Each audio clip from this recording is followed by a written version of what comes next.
Nah, si AI ini biasanya di arsitek itu saya gunain di fase-fase awal. Di analisis dan transformasi desain untuk cari ide gitu. Nah, setelah itu keputusan desain tuh ada di arsiteknya mau diapain, ide-ide ini tuh baru 100% kontrol itu pas desain tuh arsitek. Harus kita aware itu di AI itu etika gitu. Etik itu penting banget.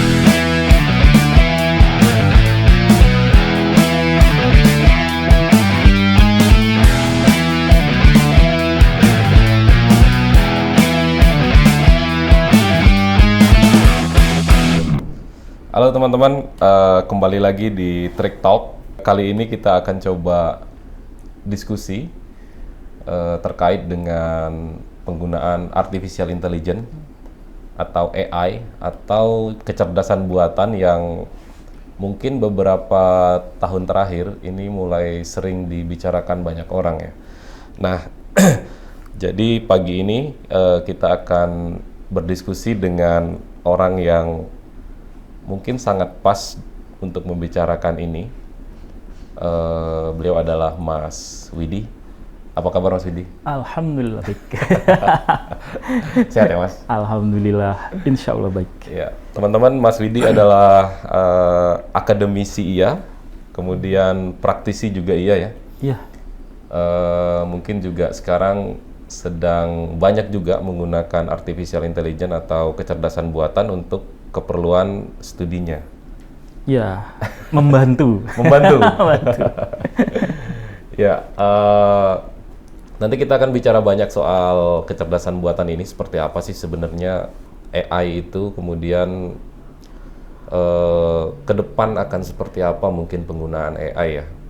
Tapi sebelum itu, saya minta Mas Widi untuk memperkenalkan diri deh. Soalnya mungkin Mas Widi ini ada di lingkungan yang sedikit berbeda dari Trik ya. Oh ya. Mas Widi secara akademik, sebagai akademisi, kemudian secara praktisi banyak bergerak di bidang apa Mas? Oke, ya selamat pagi teman-teman. Pagi, siang, sore kali ya. Siapa yang ngelihat? Nonton. Oke, mungkin perkenalkan, nama saya Widi Cahyudanta. Kebetulan saat ini tuh saya sebagai akademisi di salah satu universitas swasta di Yogyakarta. Terus untuk kesehariannya juga nggak tahu di sampingan apa utama gitu. Itu juga sebagai seorang arsitek juga di salah satu studio arsitek di Jogja juga gitu. Terus saat ini juga sedang menempuh pendidikan lah untuk studi lanjut juga di UGM gitu. Mungkin itu kali ya. Ya, terima kasih Mas Widi. Jadi secara aktivitas Mas Widi adalah seorang arsitek. Banyaknya sebagai seorang arsitek dan pengajar di arsitektur juga. Betul. Oke. Arsitek ini menarik ya. Ini kalau saya orang awam ya Mas, tapi koreksi kalau saya salah. Arsitektur itu kan sainsnya ada, kemudian ada juga mungkin lebih banyak juga seninya gitu ya. Banyak ya. Banyak banget. Seninya, kemudian pengetahuan tentang material, tentang perkembangan pasar gitu ya.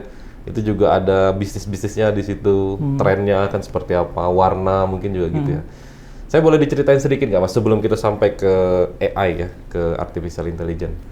Sebenarnya kalau di dunia arsitek itu awalnya, ini kalau kita bicara sejarah gitu ya, awalnya itu seperti apa sih dulunya? Kan dulu ada arsitek tradisional, mungkin dulu di Nusantara juga terkenal arsiteknya ya, kayak candi-candi dan lain-lain. Orang-orang arsitek itu bekerja seperti apa sih dulu gitu? Sampai mungkin hari ini nanti diceritakan ada aplikasinya atau apalah, nanti diceritakan mungkin AI nanti akan ada di ujungnya seperti apa gitu. Monggo Mas. Oke, arsitek ini kan sebenarnya ilmu yang kayak gado-gado gitu loh Mas. Jadi semua salah satu profesi atau jurusan atau keilmuan yang dia semua bidang ilmu tuh ada di sana gitu, dari fisika, kimia, biologi, matematika itu ada di sana gitu. Nah, untuk jadi seorang arsitek tuh mau nggak mau kita harus menguasai, minimal tahu semua bidang ilmu itu gitu, karena untuk ngedesain sebuah rumah harus tahu pencahayaan yang baik dan lain-lain gitu. Nah, di awal-awalnya sebenarnya sih kalau kita ngomongin arsitek, itu sebenarnya kan tentang intuisi juga gitu kan. Jadi ada keteknikan, ada intuisi di dalamnya gitu yang harus kita punyain. Nah, kalau untuk kita ngomongin tentang bagaimana menjadi seorang arsitek, ya pertama kita harus punya pengetahuan tentang itu gitu. Fisiknya ya. Fisiknya. Terus kalau kita pengen melakukan pekerjaan itu, kalau saya inget-inget zaman saya kuliah dulu gitu, semua itu berawal dari kayak kemampuan skill dasar gitu, bahwa dia bisa menggambar yang semua pakai. Medianya apa dulu ya? Dulu medianya pakai itu kalkir. Kalkir. Jadi sangat tradisional, kertas, ya? kalkir gitu. Jadi zaman dulu kuliah tuh belum ada komputer gitu, pakai komputer. Jadi kita benar-benar pakai meja gambar yang semua itu digambar begadangan gitu, manual gitu. Termasuk skalanya juga ya? Skalanya semua gitu. Jadi semua itu benar-benar manual. Terus ternyata itu ada perubahan itu saat tahun 2000-an lah kalau nggak salah ya. Jadi tahun 2000 itu kan ya perubahan milenial gitu ya. Teknologinya berubah. Ya, mulai masif komputer tuh. Komputer tuh berubah, terus CAD tuh rilis, nah itu yang berubah. Jadi perubahan dari manual ke digital. Itu aplikasi ya? Aplikasi, udah mulai AutoCAD gitu dulu tuh. Yang sangat terkenal sampai sekarang sih AutoCAD gitu ya. Nah dari situ udah mulai berubah. Nah yang saya rasain lagi tuh satu titik lagi tahun 2022, 2021-an lah, 21 sampai 2022 tuh mulai berubah lagi itu.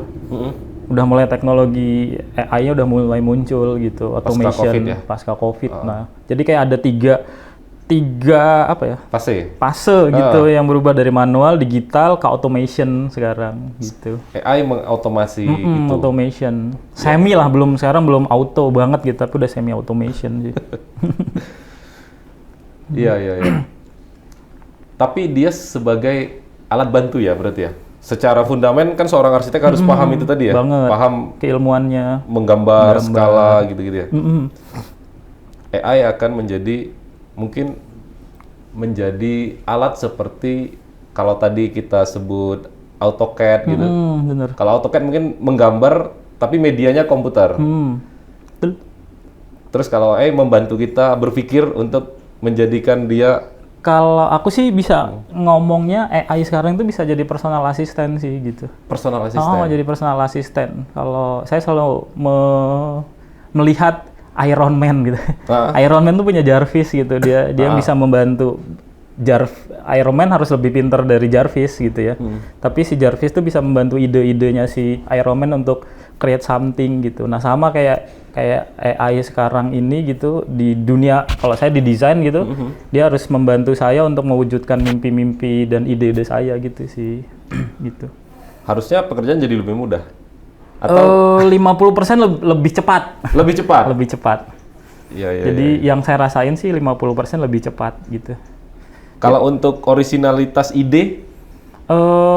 Akan bird off. Jadi di arsitek itu ada dua metode. Jadi ada metode glass block sama metode black box. Jadi kalau glass box itu semua yang berdasarkan apa yang dianalisis gitu. Kalau black box itu gambaran saat kita bangun tidur terus kita punya ide bla gitu kan. Nah itu black box. Tiba-tiba inspirasi datang. Inspirasi datang. Nah si AI ini itu tuh gabungan dua ini gitu. Jadi kita bisa gunain black box dan glass block ide itu gitu. Jadi bisa both off barengan gitu. Jadi originalitasnya harusnya tetap di arsiteknya atau desainernya atau penggunanya gitu. Dia hanya menjalankan apa yang kita minta. Apa yang kita minta. Oke. Yang menarik kan beberapa bulan terakhir ya. Kita belum sampai tahunan ya. Beberapa bulan terakhir itu kan kita tuh lagi rame soal kampanye gitu ya, politik dan lain-lain. Jadi kalau kita lihat, kayaknya ini banyak juga tuh sentuhan-sentuhan artificial intelligence ya di dalam proses-proses yang sifatnya tidak hanya teknis seperti yang tadi dipakai oleh teman-teman arsitek gitu ya. Tapi teman-teman politis ternyata dalam mendesain materi kampanye, kemudian tema-tema dan lain-lain tuh kayaknya banyak juga ya. Iya, kalau saya lihat sih kemarin tuh pas zaman Pilpres. Pilpres. Itu banyak banget gitu. Karena emang unik sih, karena tadi cepet banget untuk dapetin satu materi gitu.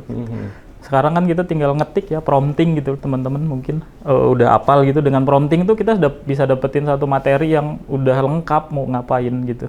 Jadi mempersingkat waktu. Kayak buat foto yang jadi lucu-lucuan jadi kartun misalnya kayak gitu, itu cepet banget. Kalau dulu kan untuk buat kayak gitu perlu mungkin 6 bulan, bahkan sekarang 2 hari udah jadi gitu. Dan perlu keahlian seorang desain Desain visual.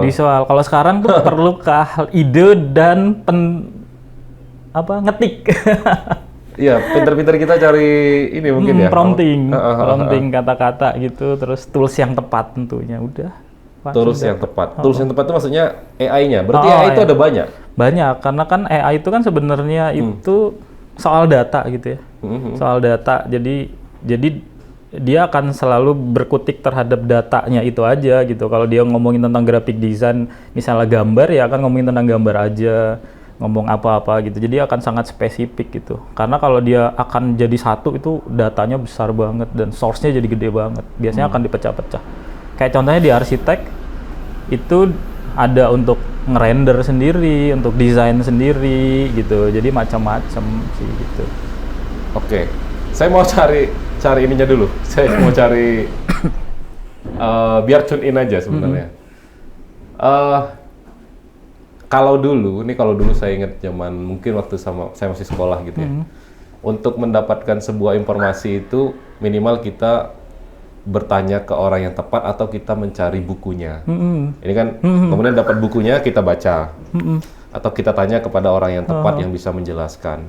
Proses belajar seperti itu. Kemudian di 2000-an ada internet dan komputer. Kebanyakan itu bertanyanya tuh ke Google sebagai mesin pencari atau mesin pencari lain. Sampai kita bisa punya terminologi Mbah Google gitu. Mbah Google. Nah, iya. Nah, AI ini apa sih sebenarnya? Jadi ada perpustakaan, misalnya perpustakaan fisik dalam bentuk buku gitu. Orang bertanya, kita ke sekolah ada gurunya gitu. Kemudian ada mesin pencari namanya Google atau apalah, macam-macam lah. Di situ ada beberapa mesin pencari.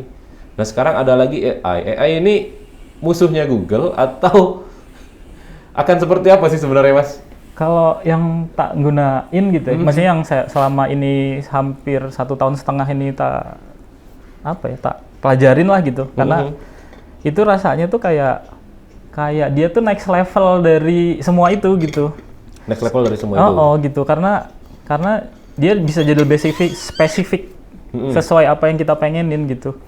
Karena misalnya saat kita cari, misalnya kayak kita cari literatur review gitu pas lagi kuliah gitu, dia akan spesifik cari itu aja dan dia lebih cepet gitu. Kalau dulu kan kita bisa bisa random banyak banget ya gitu. Iya, nyari buku beberapa cuma ngambil satu kalimat atau beberapa statement di dalam buku itu. Kalau ini tuh langsung bisa distrukturin sama dia gitu. Benar-benar udah jadi kayak, saya nggak berani ngomongnya second brain sih gitu, tapi bisa jadi asisten yang bisa nulisin itu dengan bagus banget.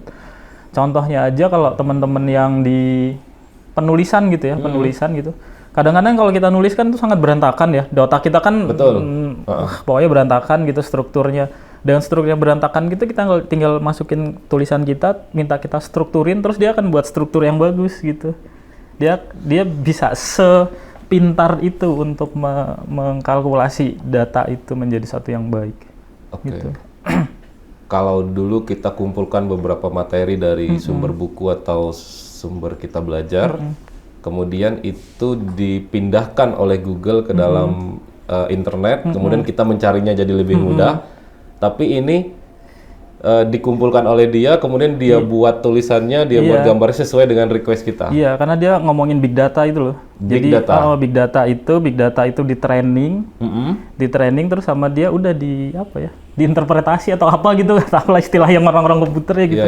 Tapi itu bisa jadi membaca dan itu. Kalau algoritmanya Google kan hanya mencari itu, mencari referensi. Kalau ini membuat juga, kita mintanya ini jadinya begini, referensinya ini. Bener. Karena kan emang banyak ya metode di AI itu. Oke. Platformnya ada banyak berarti? Banyak banget. Ini bisa ribuan nih. Dari 2002 lah pasca COVID itu mungkin udah hampir 10 ribuan AI yang keluar gitu. Google juga ada? Google lagi ngembangin Gemini kalau nggak salah ya, gitu. Kayaknya semua sekarang berlomba-lomba untuk menciptakan platform AI sendiri-sendiri.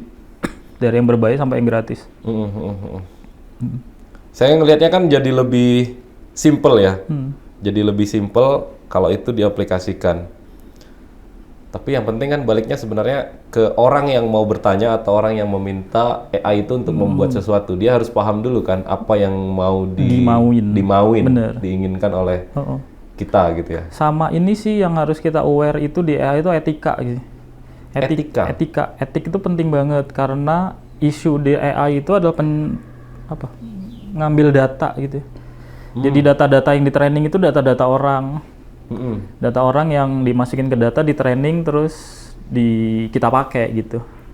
Nah itu isu yang lain di AI sih yang Tapi sedang source-nya berkembang. bisa ditampilkan kan? Maksudnya daftar pustaka ini kutipan ini diambil dari mana? Bukan itu. Jadi Bukan itu. lebih ke materi training, data-data training besar big datanya. Jadi misalnya kayak saya seorang arsitek tuh saya nyolong tanda kutip gitu ya. Ya. Men-training datanya arsitek X gitu ya. Dia punya gambar 10.000 gitu. 10.000 saya training. Nah, saya bisa mengcopy karya dia itu dengan saya ketik gitu. Nah, tapi kan secara etik itu jadi saya mengambil ide dia gitu. Nah, hal-hal yang kayak gitu yang mungkin perlu juga dipikirin sih di AI. Tapi kan sebelum dia masuk ke dalam big datanya, misalnya taruhlah satu platform AI gitu ya. Artinya itu sudah jadi Data umum gitu. data umum dan publik kan harusnya. Nah, itu kan ada data yang copyright, ada yang non-copyright. Nah, ada non-copyright juga. Nah, itu biasanya banyak yang pakai isunya yang lagi berkembang itu pakai data-data copyright. Oh, oke. Nah, itu yang harus juga sih jadi aware juga untuk kita. Lah mencegah plagiarisme itu gimana caranya? Itu yang paling susah. Itu yang belum tahu. Belum tahu. Belum tahu. Nah, itu maksudnya ini soal etik tadi itu. Soal etik ya? Karena itu sangat rentan banget. Jadi kembali ke penggunanya sebenarnya. Bener, balik lagi ke penggunanya seperti apa. Ya kalau kita mau narsis dan pinginnya kita merasa itu karya kita, sumbernya dihilangkan gitu. Tapi disitulah risikonya ya. Iya, risikonya sih. Iya. Etik. Mas, aku mau coba mengaktualisasikan AI. Kan Mas Widi sudah menggunakan itu mungkin pasca COVID ya, dalam tugas Mas Widi sebagai akademisi, dalam tugas Mas Widi sebagai praktisi, juga sekarang sebagai student ya. Nah, kalau dalam dunia pekerjaan, bagaimana sih cara menggunakan AI untuk bisa meningkatkan produktivitas, mungkin bisa mengefisiensikan beberapa faktor, beberapa pekerjaan gitu ya, yang mungkin bisa digunakan oleh teman-teman ini, entah perusahaan seperti Trik atau tempat yang lain. Sebenarnya sih tinggal, kalau saya selalu ngomong, kalau saya coba cerita di arsitek dulu gitu biar punya gambaran. Kalau di arsitek itu kan ada fase-fase dalam sebuah project.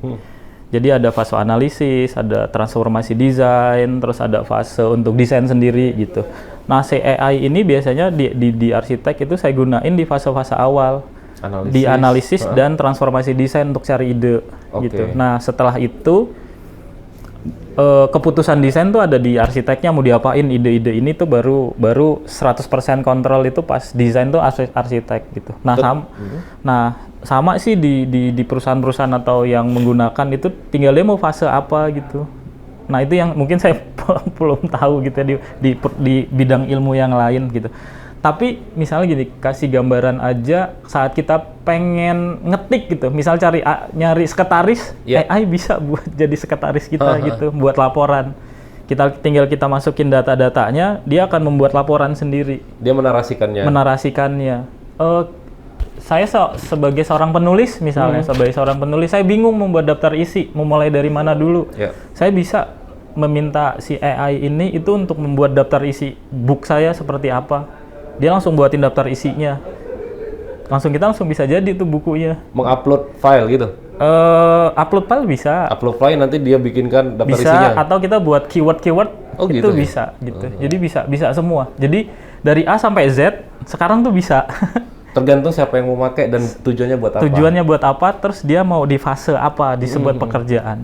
Kalau Mas Yudi tadi kan lebih kepada fase analisis awal, kemudian mencari ide untuk mendesain. Tapi tetap harus nanti di endingnya digambar sendiri. Kalau di arsitek iya, karena arsitek selalu punya egoisme kan. Iya, identitasnya ya. Iya, egoisme itu gitu. Tapi kalau yang berhubungan sama hal-hal yang mungkin tidak berhubungan sama egoisme, rasanya sih bisa langsung dipakai gitu. Masalah etik lagi. Etik lagi sama ini kontrol. Kadang-kadang itu di AI itu tuh ada namanya tuh halusinasi. Jadi dia tuh kayak ngaco gitu. Jadi hasil dia halusinasinya. Kita sebagai itunya harus melihat itu ini bener apa enggak, ini masuk akal apa enggak gitu. Jadi orang tetap harus diperluin. Dibaca, di-review. Di-review dan tahu logikanya gitu. Kalau enggak kita yang dibohongin sama AI. Betul. Saya pernah nyoba beberapa kali kok kayaknya hasilnya nggak sesuai dengan yang saya mau gitu. Nah itu dia biasanya data yang salah, perintah yang tidak tepat, atau ya dia lagi halusinasi. AI-nya? Atau karena fiturnya berbeda antara yang gratis dengan yang berbayar? Bisa juga, karena itu berdasarkan data. Karena kalau misalnya teman-teman tuh ada yang pakai AI yang versi free gitu, itu ada datanya berapa juta, ada datanya berapa ratus gitu, itu akan mempengaruhi cara dia ngambil big data tadi. Dia mentrainingnya berapa billion gitu-gitu, jadi akan mempengaruhi dia berpikirnya. Termasuk sektor-sektornya juga kali ya? Sama. Karena tuh ada AI yang khusus misalnya untuk coding. Iya ya. Ada yang cuman untuk keuangan gitu, macam-macam sih. Saya nyoba beberapa kali yang terkait dengan sektor kehutanan gitu. Kok hasilnya kayaknya kurang pas gitu. Ya itu biasanya mungkin data-datanya yang part itu tuh nggak banyak gitu. Oke. Menarik ya. Jadi jangan asal-asalan pakai juga. Jangan. Dibaca juga, di-review lagi. Harus di-review, sama kita harus punya tujuan jelas dan kita harus sadar. Kesadaran penuh gitu sebagai yang bukan operator ya. Penggunanya itu harus penting banget. Kesadaran dan pemahaman fundamentalnya. Fundamental, kalau enggak bisa ditipu. Nanti kita nggak tahu sebenarnya bikin rumah ukuran 10 kali 10 meter harusnya bisa begini, kita masukkan aja ke AI tapi malas menganalisa, jadinya berantakan gitu ya. Apalagi kalau yang misalnya bantu buat laporan betul. Kan ntar laporannya malah jadi kemana-mana. Jadi teman-teman jangan asal-asalan pakai AI ya. Betul. Nanti malas kerja terus masukin ke AI jadinya malah nggak sesuai dengan yang diharapkan gitu ya. Itu kalau untuk di dunia kerja. Kelemahannya itu. Kelebihannya kalau kita bisa menggunakan mungkin bisa memotong energi lebih banyak ya. Bisa. Jauh banget sih gitu. Jadi kalau misalnya gini, kita ngomongin AI yang berbayar aja ya. AI yang berbayar gitu. Rata-rata kalau yang didesain itu tuh kayak ChatGPT itu $20, 300 ribuan kurang lebih lah ya. Sebulan. Dia bisa gantiin satu asisten sekretaris dengan gaji 2.500.000 atau 3 juta gitu. Gaji UMR lah misalnya. Gaji UMR gitu. 01. Hilang satu nolnya ya. Cuma 10%-nya aja ya. 10%-nya gitu. Jadi terus waktunya bisa cepat gitu. Berarti pekerjaan-pekerjaan yang administratif tuh ada potensi tereduksi. Tergantikan mungkin agak terlalu ekstrim kalau tergantikan ya. Benar. Tapi load kerjanya betul. Itu di dunia, artinya sebenarnya selain di dunia akademik, di dunia yang jasa-jasa yang suka bikin proposal, bikin laporan gitu ya. Itu kan jelas langsung bisa menggunakan AI untuk efisiensi pekerjaan. Bahkan ke dunia yang teknis-teknis juga bisa ya. Kayak Mas Widi kan teknis sekali tuh nulis gitu ya. Kalau teknis sih belum terlalu banyak. Ada, tapi kayaknya rasanya masih diragukan. Karena kan mungkin perlu ada indikator-indikator yang panjang ya gitu. Tapi bisa lah, udah mulai gitu. Karena AI ini cepet banget. Saya menggunakan AI 1 tahun yang lalu itu sama hari ini sudah beda. Udah statementnya udah beda. Cepet banget. Iya ya, termasuk yang digunakan mobil-mobil terbaru dengan automationnya semuanya gitu. Driver sudah nggak perlu pakai driver gitu ya. Itu juga AI ya? AI juga sih itu. AI juga ya. Oke. Beda banget, cepet banget. Tapi yang penting adalah faktor etis tadi ya, etika. Menggunakan dan tahu datanya dari mana gitu. Itu isu utamanya dari AI sih, yang kalau di dunia seni itu banyak diprotes tuh karena banyakin gunain data-data musisi, seniman gitu untuk training datanya. Buat musik juga bisa ya AI ya? Bisa banget. Bisa banget ya? Dan keren banget hasilnya. Oh iya. Keren banget. Musik, video ya. Musik, video, animasi. Semua betul, bidang kreatif tuh udah ke masukan AI semua sekarang. Semua bidang kreatif. Semua bidang kreatif. Keuangan juga ada. Harusnya udah gitu, tapi mungkin saya nggak pernah ngulik ke situ. Tapi harusnya sih udah gitu. Iya. Dan itu harusnya di awal-awal ya. Di awal kemunculan AI itu di bidang keuangan gitu-gitu sih harusnya udah. Saya mau masuk ke isu inilah. Tadi kan yang dibahas etik gitu ya. Sebelum nanti di akhir saya minta pesan-pesan gitu ya. Ini dulu yang agak cukup ini ya, mengganggu. Mas Widi sebagai akademisi, tentu kan AI nggak bisa dilawan. Maksudnya keberadaan AI itu nggak bisa ditolak. Nggak bisa. Mau nggak mau, akademisi itu harus beradaptasi dengan perkembangan ini. Iya. Apalagi sebagai seorang dosen yang audiensnya itu adalah mahasiswa, yang kliennya adalah mahasiswa. Nah, kalau Mas Widi harus ngomong sama mahasiswa, mahasiswa dulu nih ya, itu apa yang harus disampaikan supaya mereka bijak dalam menggunakan AI ini, menghindari yang tadi itu faktor-faktor. Sebenarnya Biar mau tetap belajar juga, baca buku gitu-gitu. kalau menurut aku sih dunia berubah, cara belajar berubah, cara adaptasinya berubah gitu. Kalau kita pakai tradisional mindset bagus, cuman akan kegerus sama yang modern mindset gitu. Jadi mau nggak mau tuh pertama kalau menurut saya kita harus tahu dulu fundamentalnya tadi sih katanya Mas Rian tuh. Jadi kita harus belajar tentang fundamental. Karena fundamental tuh jadi penting banget sekarang gitu. Setelah itu kita harus belajar teknologinya gitu. Biar teknologinya itu yang nggak menjajah kita gitu. Jadi kita benar-benar paham plus minusnya si teknologi AI ini seperti apa gitu. Nah setelah itu gunain dengan bijak sih gitu. Karena kalau enggak nanti itu yang ya akan nabrak rule yang panjang gitu ya. Jadi nggak bagus. Apalagi kalau cuma pragmatis saja, yang penting saya bikin skripsi selesai dan lulus gitu. Nah itu yang bahaya sih. Nah ini tuh yang PR saya belum tahu sampai sekarang. Karena ini balik lagi ke personality sih gitu. Personality yang harus dikuatin gitu. Ya kan kita nggak bisa menghindari ya. Nggak bisa. Itu sama kayak dulu saya ingat banget dosen-dosen di tahun 2000-an itu tuh tidak memperbolehkan pakai komputer gitu. Ya, laporan tulis tangan. Tapi kan mau sampai kapan dan tidak akan efektif akhirnya. Betul. Gitu. Nah, akhirnya kan tetap ya gini gitu. Harus beradaptasi gitu. Nah, di masa pancaroba nih perubahan ini itu yang PR terbesar yang belum ditemuin sih sebenarnya. Supaya resultnya tetap sesuai dengan target misalnya akademik gitu ya. Tapi backgroundnya ini mereka kuat juga. Iya benar. Nah itu PR yang yang belum banyak disentuh untuk dibicarakan sebenarnya. Untuk antisipasinya. Antisipasinya. Kalau orang tergantung dengan AI semua, bodoh. Nanti fundamentalnya lemah gitu ya. Filsafatnya nggak ada yang pakai gitu. Iya. Ngapain kamu belajar ini gitu? Ntar kita dibodohin sama si AI ya. Kita percaya aja. Nah itu yang ditakutin itu. Nah itu sebenarnya PR untuk kedepannya untuk dibicarakan lebih panjang sih sama semua orang. Bisa orang jadi general semua nanti sama semua. Bisa jadi karena datanya sama. Sangat homogen sekali ya. Karena datanya sama. Nggak ada lagi arsitek yang karakternya begini, begini. Bener. Kalau nggak paham fundamentalnya. Bener, fundamental jadi penting. Nah itu untuk tantangan di dunia akademik. Sekarang saya mau terakhir terkait dengan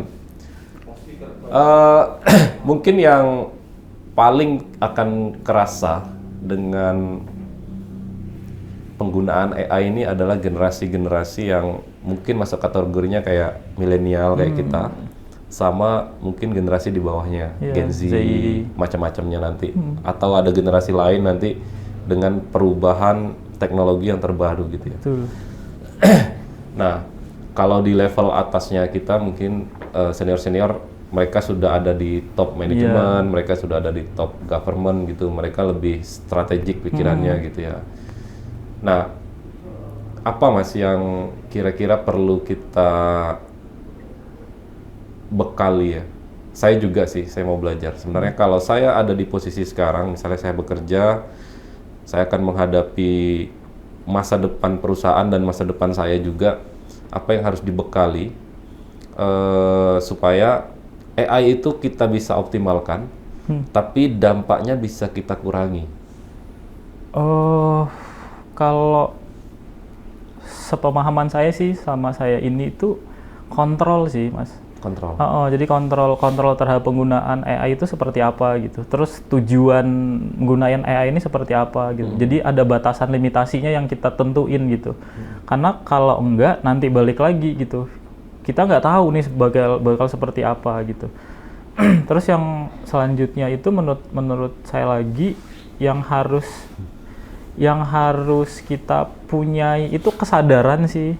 Kesadaran terhadap penggunaan AI ini itu mau sejauh mana di perusahaan kita sebagai tools. Sebagai tools gitu. Nah, itu yang akan diimplan-implanin di setiap divisi atau apa gitu. Kalau enggak ntar kontrolnya susah. Jadi semua orang akan pragmatis dan pragmatisnya kebablasan. Iya. Nah itu yang apa-apa diserahkan ke AI gitu. Kita nggak punya kontrol gitu. Nah, knowing pengetahuan terhadap teknologinya harus benar-benar besar gitu. Misalnya kita gunain yang sekarang ChatGPT gitu. ChatGPT kita harus tahu kelemahan sama kelebihan itu harus tahu bener gitu. Sehingga kita nggak yang terus dibohongin gitu sama si teknologinya gitu. Kesadaran terhadap penggunaan itu sih. Kamu tuh mau ngapain sih pakai AI? Atau fungsinya mau dibuat seperti apa gitu. Nah itu yang paling penting. Karena ini tuh bisa, unlimited banget. Si teknologi ini tuh benar-benar tidak punya batasan. Yang membatasi tuh data dia sendiri gitu. Data dia sendiri, termasuk data kita. Iya, data yang mungkin akan jadi source-nya orang lain. Iya, gitu ya? Karena kan data adalah mata uang kedua. Ya misalnya gini, Trik tuh punya data, semua sifatnya sudah cloud system. Itu bisa jadi laboratoriumnya orang lain nggak? Bisa. Maksudnya jadi perpustakaannya orang lain juga? Bisa, kalau itu bocor, misalnya bocor terus aku training, terus aku kan bisa ngapain aja sama data itu kan? Betul. Kita bisa ngapain aja gitu, bisa sangat bahaya. Bisa sangat bahaya. Dan bisa pedang bermata dua lah. Iya.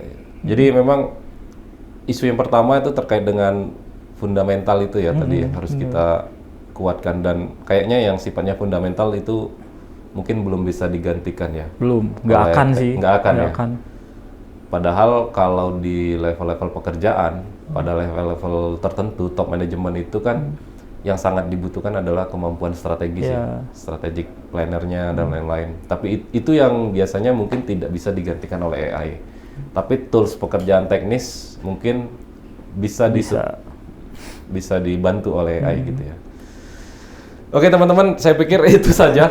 Mas Widi, terima kasih banyak karena beliau ini orang penting dan cukup sibuk. Mas Widi, terima kasih banyak. Teman-teman, itu tadi obrolan kita dengan Mas Widi terkait dengan artificial intelligence atau kecerdasan buatan. Mungkin nanti kalau ada teman-teman yang tertarik dengan tema-tema yang berbeda bisa tulis di komentar. Nanti biar tim Trik akan membuat videonya atau mencari referensi yang bisa bermanfaat. Mas Widi, terima kasih. Sama-sama. Sehat terus ya Mas ya. Thank you. Minum dulu Mas. Terima kasih teman-teman. Selamat pagi.